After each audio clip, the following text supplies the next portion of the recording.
你可能不知道，世界上曾经出现过这样一个国家，1912年诞生亚洲最早的共和国，却没能把整个中国真正整合起来，也没把宪政稳稳落地。它是联合国的创始会员之一，也是安理会常任理事国的最初成员，后来却在国际舞台上像被橡皮擦掉一样，悄无声息地淡出。它拥有成套的国家象征与制度宪法、总统、国会、军队选举、国旗与国歌，可全球大多数国家超过90%不再承认它为国家。这个名字叫中华民国，一个仍在呼吸却像被判定历史遗迹的政体，从大陆撤退到台湾，从口号里反攻大陆转成现实里护住手中的民主，从代表中国变成只代表台湾的投影与影子。它不是终止，而像是停驻在历史未尽的半途。它到底是中国的过去，还是台湾的现在？是在消逝，还是在转型？是被抛下的章节，还是我们仍在书写的下一页？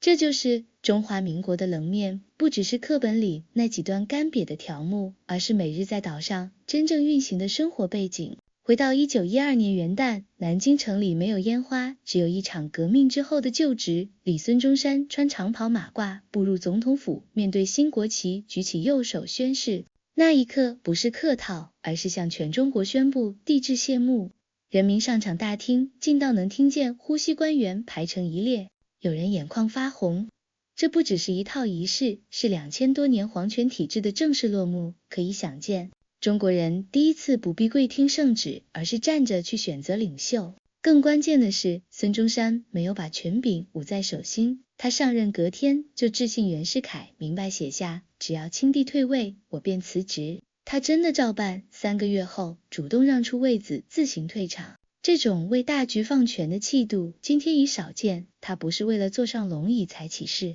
而是真的想把国家还给人民。自此，中华民国宣告成立亚洲第一共和国，立在世界地图上靠的不是刀枪，而是承诺与退让，不是换个皇帝，而是把皇帝这整套职位拆解掉，这才叫革命，这才算创举。建国不能只喊口号，得有蓝图与系统，更要一整套可运作的机制。孙中山提出三民主义，把愿景化成执行的路线。什么是三民？说白了，民族不再做被列强宰割的对象，民权，公民能选能罢官员，由人民决定民生，不许贫者食不果腹，富者妇道，发逆而无人问津。这不是空中楼阁，随后被写进法规。他又设计了一套全球少见的结构，五权分立在行政、立法、司法之外，加入考试与监察，既招贤也防腐，总统也要受宪法约束，不能化身另一个独裁者。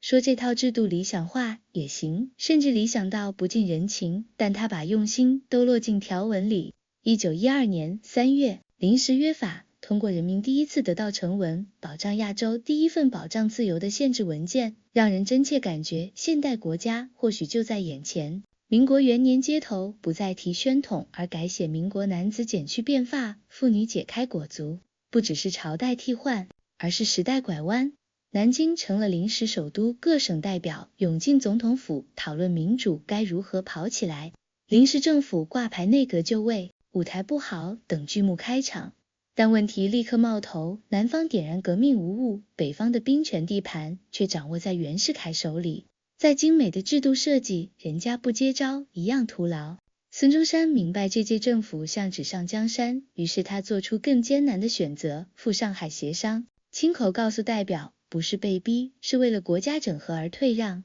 接着，袁世凯上台，并没来南京，反手把首都移回北京。4月，临时政府全体北迁，火车拉着官员与档案离开，很多人的心那时就凉半截。这绝不只是搬家，而是权力核心的性质在变。刚说好，共和3年不到，袁世凯竟把皇帝梦翻出来。1915年，紫禁城内龙旗再现，大殿张灯结彩，龙袍就位只等人穿上，举国哑然。这不是把新生的共和国掩埋吗？更离谱的是，袁声称顺应民意，说大家推戴他登基，所谓顺应，让人只想翻白眼，劝进书自己安排。再证明民心可用，活脱脱一场自导自演。孙中山在海外痛斥，直指背叛共和，使回倒车，黄兴叹息，共和无辜，蒙此其耻。真正让闹剧崩盘的是云南的蔡锷率先捉护国讨袁，开打各省，跟进短短数月，半壁江山举兵。袁从待登基的帝王转瞬成众，使之的帝制胎死腹中，本人也病疾不久撒手。然而这一下，中华民国元气重创，人们开始自问：我们真的准备好走进共和了吗？元气问题还在，甚至更糟，他留下的军阀如雨后春笋，人人想当擂台上的总角儿，直系、皖系、奉系名字像火锅配料，背后全是握兵权的大人物。中央政府直白点说，像个空壳，北京政权成了戏台，你唱罢我登场，无人坐得稳。地方诸侯各占一隅，东北张作霖，华北曹锟、吴佩孚，西南滇黔川系省自作主张，北京要税，地方装聋，北京调兵，地方回避，名义上叫中华民国，实际上谁兵强谁发话。1917年还上演一幕荒诞剧，张勋率辫子军入京，居然把溥仪再推上位，复辟12天不是笑谈，是真事儿。段祺瑞出兵平乱，把复辟赶下台，世人看懂中央威信，荡然无存，谁都能进来折腾一遍。共和国不能只挂名，还需一整套叫宪政的运作，可在军阀混战时，宪政无处落脚。起初大家仍很认真。1913年第一届国会选举启动，许多人第一次投票，全国选出代表，世人以为民主要动起来了。结果不久，国民党领袖宋教仁在上海车站遇刺，凶手被指向袁世凯系，这一枪不只带走一条命，也把宪政希望击穿圆，索性撕毁约法，解散国会，走向独断宪法，成了笑柄，民主被扫出门外。后来孙中山谋求重启宪政，赴广州组非常国会，北洋方面也另行古道，新约法，搞假选举，每逢选总统金钱开路，曹锟按票标价5000银元一张，像逛菜市，规则被玩成笑话，民权、民选、民有，沦为少数人的操盘术，这不是共和，是谁掌权谁写规则。1926年，广州黄埔军校的年轻军人列队，每张脸都写着打倒军阀，这不是演练，而是出征，他们要把4分5裂的中国再拼起来。统帅这支队伍的是后来被称作蒋中正的人。号令一下，国民革命军分3路北伐，起行旗帜写着联俄、容共，扶助农工，沿途百姓站满路边地水，撒糖喊着总算来了个像样的政府。半年间连下数省相、闽相继归队，风卷残云。1928年，张学良宣布抑制满洲换上，青天白日满地红，中华民国国旗终于在中国全境同时升起。统一看上去达成，但许多旧势力只是换件皮，表面顺从，心底打算盘。尽管如此，这一次中华民国再次尝试站直，靠的不是帝王，不是列强，而是自身的军队，把地图拼回去。统一之后做什么，不是歇一口气，而是建制度。孙中山早定了3步走：军政、训政、宪政。北伐统一是军政，接下来进入训政，意思是先由国民党接手治理，教民众如何当公民。于是国民政府成立，蒋介石做政党，说了算，媒体要审反对党，不许法律，要配合大众，要服从。这套训政持续了19年，直到1947年正式公布中华民国宪法。那一刻，许多人把它当成柳暗花明。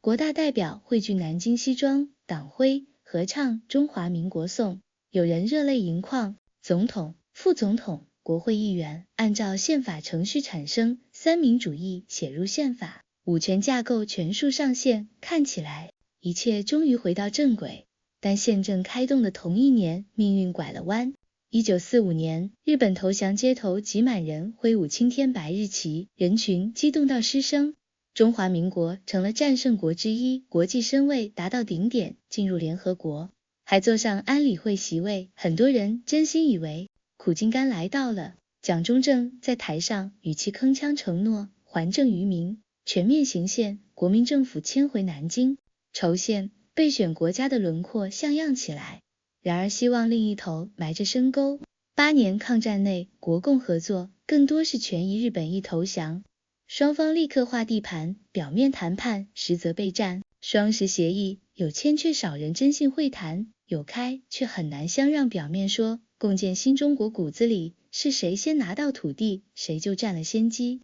隐性很快被点燃，国家刚立宪总统刚选定，内战爆发。1946年，东北开打一打3年，开头国府兵多，械优，钱足美元，装甲、火炮齐全。很多人觉得迎面大共产党换打法，避开正面硬拼，转为游击消后勤，争人心土地改革，吸引农民分田，让人把他们看成救星，而非土匪。一边是兵源滚滚的人民军，一边是被腐败拖垮的官僚体系，战局迅速反转。1948年辽沈、淮海、平津3大战役接连展开，国军精锐被打散，1年未满，南京师、上海师、广州师蒋中、下野政府一路败退。为何败到如此？答案刺耳，不是武器，是信任。1949年，青天白日旗在大陆相继降落，城市接连抑制政府，像在逃难，从南京到广州，由广州至重庆，再到成都，再之后已无路。12月7日，最后一架军机自成都起飞机舱里，蒋介石望着云下的山河，那片他治理了20年的土地，此后再难回去。飞机落在台湾这块战后才光复的岛屿，忽然成了最后的根据地。100万余人随之渡海，其中约60万军人、30万政府人员，外加眷属家属。这场迁徙被称为大撤退。在台湾，很多人在那时第一次见到如此多的外省人，而那些外省人也第一次意识到，这里或许将是最后的家。中华民国没有宣布灭亡，但现实是大陆全部换了旗，余下的是一座岛，一个政府，一面尚未降下的旗。1949年以后，世界风向转变，中华人民共和国登场，各国相继转向，与北京建交。曾经的战胜国中华民国，仿佛被遗忘的老同伴，留在台湾海峡一侧。起初还有些盟友撑着，直到1971年，决定命运的一刀落下，联合国通过2758号决议，将中华民国驱离出局，中国席位转交北京，中华民国在国际组织中被更名消失。台湾代表团退场，没有喧哗，只留下声明，我们离席。随后，美国在1979年宣布与中华民国断交，转而同北京建交，像压垮骆驼的最后一根草。从此，中华民国成了极其奇特的存在，有宪法，有总统，有选举，但绝大多数国家不再承认其国家地位。它像法理与现实间的缝隙产物，法律上存在，现实里像被宣告结束。迁台之后的中华民国还活着，却不再是原先那副模样。蒋介石明白，再输不起，在岛上建立党国合一，国民党成为唯一的喉舌。军队听党令，媒体要过滤社会，需服从。为了反共，宣布戒严。这一禁38年，报章只能报喜，广播轮回，反攻大陆，白色恐怖蔓延。一句话、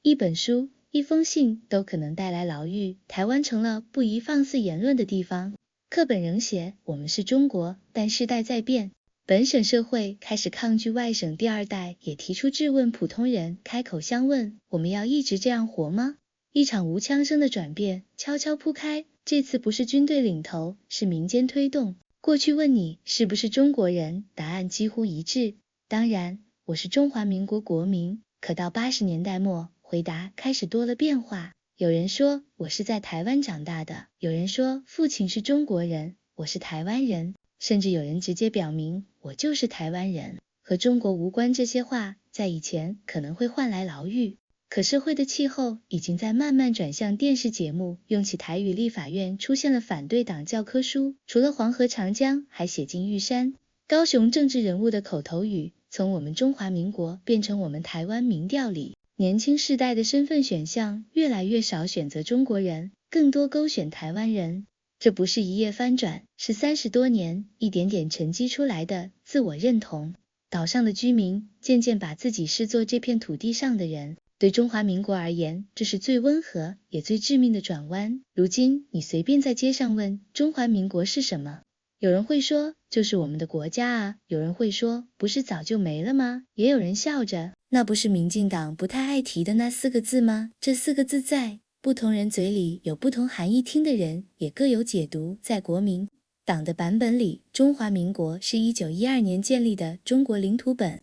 应涵盖全中国，只是暂时在台湾治理。在民进党的说法中，中华民国是台湾的宪政名称，台澎金马是实际范围，中国是另一个国家。北京的说法最简单，中华民国不存在台湾，是中国一部分，没有一个版本能让各方都点头。宪法还写着大陆地区总统的头衔还是中华民国总统，可护照印的是台湾。这样的国家到底是存在还是已经不存在？中华民国没消失，却也不再是过去的自己，它像一张褪色的照片，轮廓清楚，细节模糊。在台湾曾经早晨的广播里会喊三民主义统一中国，街头贴着勿忘再举，反攻大陆，作文比赛，小学生会写长大要当军人，打回南京。而现在谁还记得这些句子？谁还当真相信？现实是对岸早已完全不同，我们这边也已变了样。90年代开始，台湾走上本土化道路，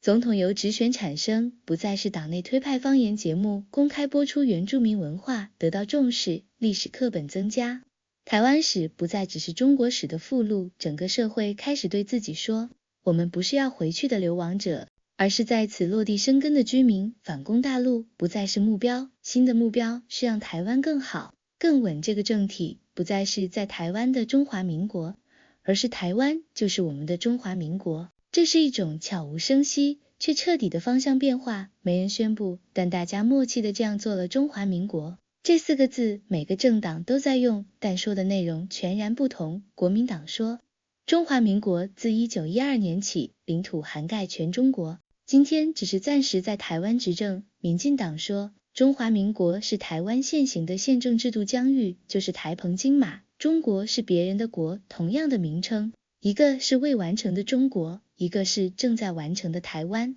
于是选举成了国号之争，国民党造势场上旗海飘扬，台上喊我们的国家叫中华民国。民进党不否认这名字，但会说我们要守护台湾的中华民国，差别在方向感，一个想接续过去回到历史主线，一个要重新定义走出只属于台湾的新叙事。普通民众站在中间，一边说我们是中华民国，一边又说但我们不是中国。这就是今天台湾最特别的政治样貌，有国民却没有共识，有制度却方向不一。在今天中华民国这4个字已不是统一中国的蓝图，也不是失败政权的遗照，它更像一个保护壳，让台湾在国际上有个可用的名字，有个能出世的身份。我们不能自称台湾共和国，那会儿立刻引起北京的强烈反应，可称中华民国，世界上还有些人愿意应声点头。这4个字既是外交上的缓冲，也是穿越风浪的政见，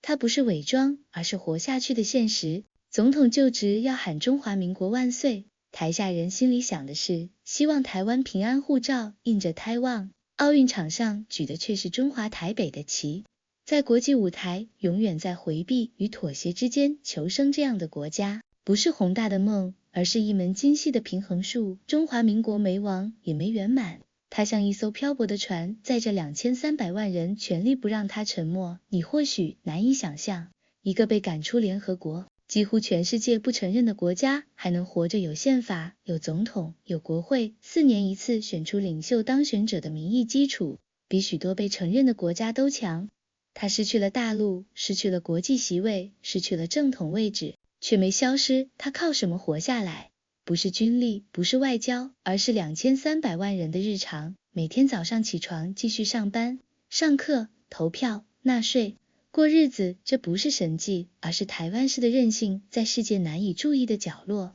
我们自己把它撑了起来。青天白日，旗仍飘在总统府上，身份证还印着中华民国，可我们心里都明白，它早已不是一个中国，而是另一种存在。它的疆界被压缩成一座岛，但灵魂被岛上的人重新塑造，中华民国活了下来。可每天醒来，他依旧要面对一个庞大的问号：中国怎么看我？我又要怎么回应中国？北京从没换过口径，说台湾是中国一部分。中华民国早亡这边的说法，多元总统说中华民国台湾是主权国家，在野党说我们还未统一，要和平发展，年轻人说不想统一，也不想打仗。这种差异让台湾陷入微妙处境，说自己是中国一部分，违背多数民意，说自己是台湾共和国，风险直逼战争，说自己是中华民国，对内模糊，对外无承认。这就是现状，不能挑明，不能说满，只能维持一个模糊的中间值。未来怎么办？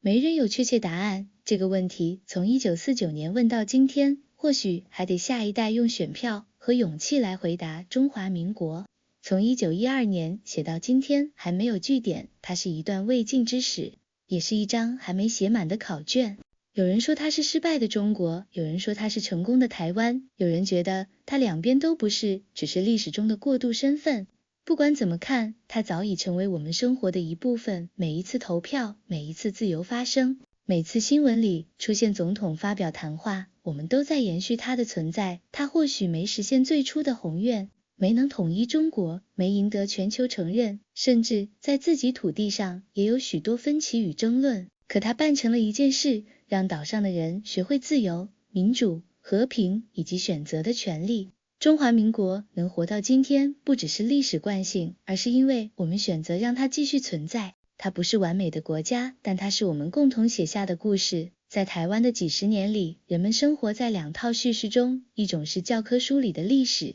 另一种是街头巷尾的真实生活课本告诉你，我们是中国的一部分，只是暂时。在台湾执政地图上画的疆域跨越了海峡，直抵喜马拉雅，每一次升旗典礼唱的都是中华民国国歌，广播里反复播放反攻大陆4个字，可在生活中，大多数人早已习惯这个。暂时一过，就是一辈子。家在台湾，田在台湾，下一代出生、长大、读书，甚至没踏上过大陆。在戒严年代，社会的空气是单一的，不同的声音往往被迅速压下。白色恐怖不仅是传闻，它在不少家庭的记忆里留下一块阴影。有些人因为一本书、一句话，就在深夜被带走亲人，从此杳无音讯。可是时间越往后，外部的压力、内部的变迁，让铁板一块的结构逐渐出现裂缝。80年代末，政治开始松动，反对党合法化，新闻媒体逐渐多元，街头出现了集会和抗议。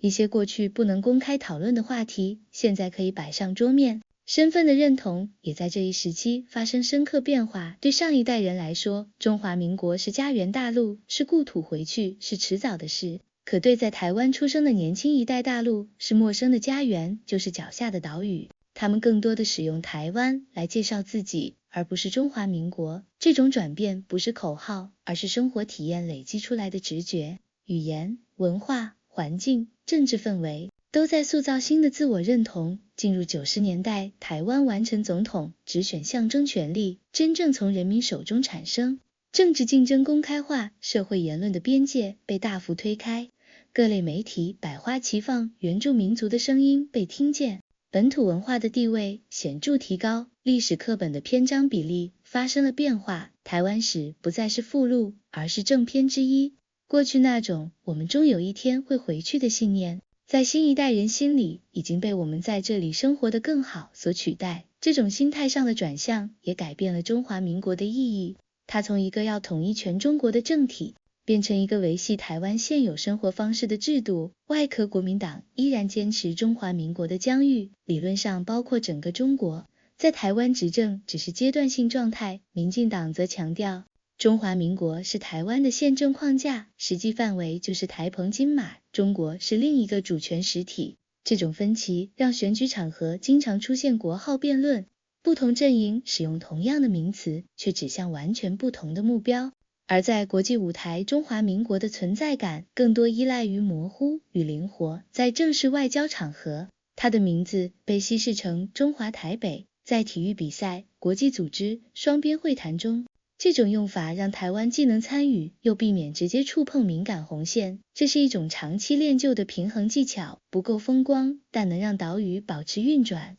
也让2300万人在相对安全的空间里继续选择生活的方式。然而这种平衡并不稳固，对内不同世代、不同立场的人对中华民国有不同解读。有的人觉得它是延续中国文化与历史的纽带，有的人认为它只是台湾的正式国名，与中国已经脱节，还有人觉得这个称呼早已失去意义，需要新的定位。对外，北京坚持中华民国早已不存在台湾，只是中国的一部分。而且不排除以武力方式解决问题。国际社会大多数国家在与北京交往时不会公开承认中华民国，这样台湾在定位上一直游走在灰色地带，说自己是中国的一部分。多数人不愿接受，说自己是台湾共和国，又可能引发严重冲突，说自己是中华民国内部争议大，外部承认少。所以这个名字在今天更多成了一种折中，一个既能在内部使用，又能在有限范围内对外交流的标签。这种状况从1949年延续到现在，没有哪一代政府能彻底解决，可能也需要下一代人用他们的投票与抉择去决定方向。中华民国的故事像一本还没写完的书，有人说它是失败的，中国有人说它是成功的，台湾有人觉得它是历史过渡期的角色。无论哪种说法，它都已成为生活的一部分。每一次投票，每一次自由发言，每一次新闻播报总统讲话，都是在为他续命。他或许没实现最初的目标，没统一中国，没赢得世界多数承认，甚至在岛内依旧有各种分歧与矛盾，但他完成了一个成就，让这片土地上的人学会了什么是民主、自由、和平，以及可以自己选择未来的权利。中华民国之所以活到今天，不仅是历史惯性，更是因为生活在这里的人选择让它继续活下去。它不是完美的国家，却是我们共同写下的篇章。在今天的台湾，中华民国这4个字，既像是历史的遗产，又像是现实的工具。它承载了不同世代、不同背景人群的复杂情感。对一些人来说，它是与祖辈记忆相连的符号，承载着从大陆撤退的故事和对故乡的想象。对另一些人来说，它只是台湾的正式国名，与中国早已没有实际联系。还有人干脆把它当成一种外交上的缓冲区，既能在国际场合保有名分，又不至于让局势立刻失衡。岛上的生活每天都在这种多重定义下继续，人们早上出门上班，晚上和家人吃饭，节假日出游，选举时排队投票，在网络上讨论公共议题。这些琐碎的日常才是真正让一个政体维持运转的动力。它没有庞大的国际承认，也没有参加所有国际组织的自由，但它有一个稳定的社会秩序，有高度参与政治的公民，有自由表达的空间。这种状态不是完美的，甚至有时让人觉得尴尬，但它是一种在夹缝中生存下来的能力。北京的态度从未改变，台湾是中国的一部分，中华民国不存在。这种说法在国际上有不少追随者，尤其是在与中国有重要经贸关系的国家里。而台湾方面的回应，无论是执政党还是在野党，都在不同程度上保持模糊。有的强调中华民国台湾是主权国家，有的坚持中华民国是未完成统一的中国，更多年轻人则只关心我们过得好不好，不愿被卷入统一与独立的二元争论。这种多声部的现实让台湾在国际舞台上总是小心行事，能参加的场合尽量参加，不能公开出现的就换个名字，换面旗帜。这种策略被批评为退让，也被赞许为务实。未来会走向哪里？没有人能给出明确答案。可能有一天，新一代人会用选票做出彻底的决定，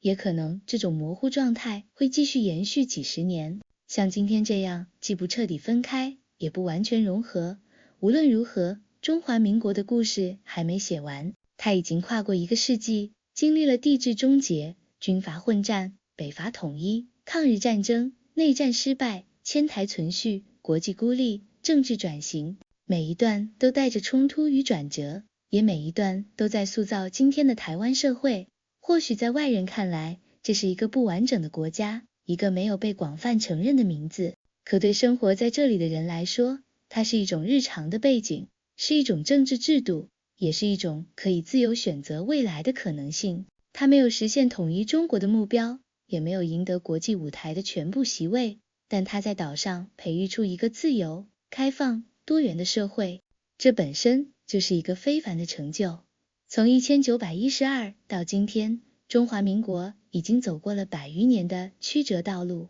它的未来不再完全取决于国际局势，也不再由少数政治人物独自决定，而是落在了每一个有投票权、有发言权的台湾人手中。历史的笔已经递到下一代手上，他们将用自己的选择为这段故事加上新的篇章，是继续漂泊，还是找到新的坐标，没有人能预料。唯一可以肯定的是，无论他叫什么名字，这片土地上的人都已经学会在风浪中自己掌舵。